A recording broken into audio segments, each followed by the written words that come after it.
Hello and welcome to Community Chats. I'm Ali Hammer, and today we're joined with Teresa Dang, a campus recruiter from AWS. Teresa, welcome to the show.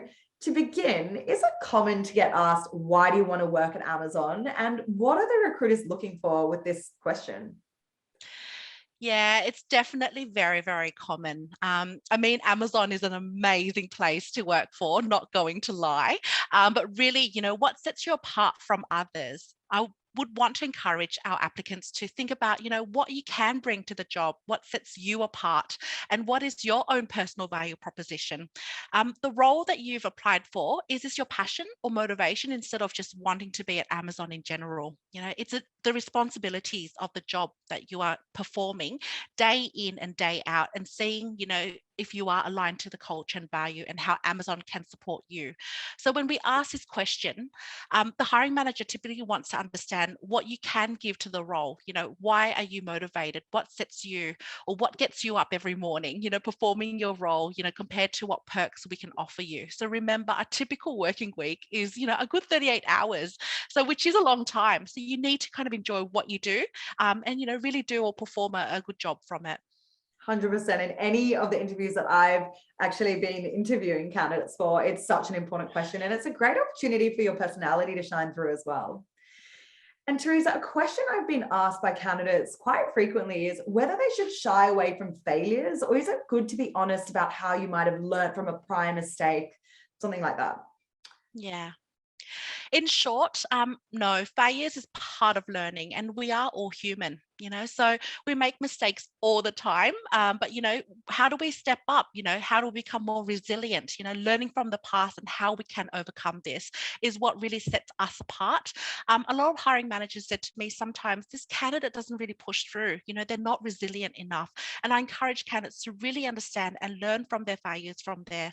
Always try to see the glass half full. I know that we're going through a lot, during this time, but, what I would encourage is to really think in terms of, being more solution focused. So it doesn't only reflect on, just your work, but what you do throughout your life as well.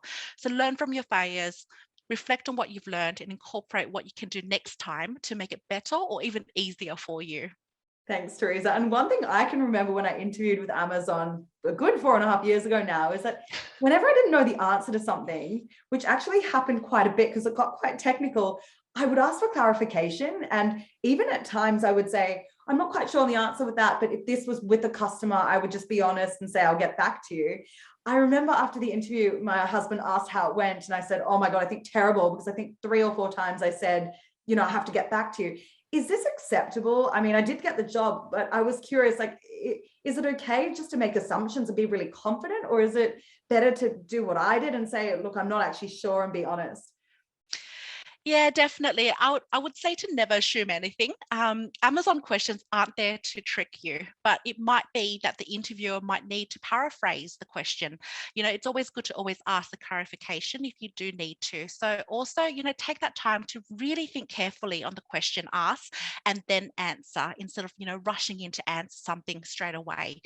It's always good to really collect your thoughts instead of just rushing in. So we do that often because, we may be nervous in an interview or think maybe I'm not answering correctly. So let's speed it up.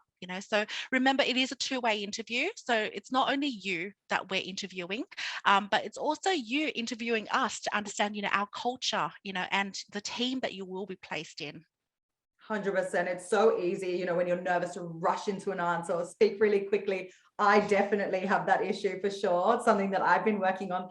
But yeah, definitely taking your time to collect your thoughts, it's always helpful. And I guess you're right. Don't be shy to ask for clarification. I certainly did it and I still got the job. So be rest assured you can do that. And Teresa, to round off this interview, how can a candidate brush up on the Amazon culture? Is it just a matter of like Googling it? Should they talk to an Amazonian? Where do they go for this? Yeah. So we are an inquisitive, bunch of people and, definitely very, very customer obsessed. We definitely work from our customers and we work backwards from there. So I really encourage, our applicants to, definitely read up on, the leadership principles to understand our culture, but also, really take that time to network and ask those questions people love to showcase, on their career journeys and show how they got to where they are. We also are a culture that really encourages, ownership and, give autonomy on the scope that we do. So often graduates come to me and they're amazed at the type of projects that they get involved with, from day one. So it really does make an impact. Amazon might not be, a place for everyone, as it's quite fast paced, but we do work on that global scale. And even though as big as we are, there is that really startup feel, to it, because we make decisions and we move really, really quickly. So I recommend you to, definitely do your homework, network and, research and see if this is a place for you. Thank you so much, Teresa. If anyone has any questions, please pop them in the comment section below and we'll get back to you. See you next week.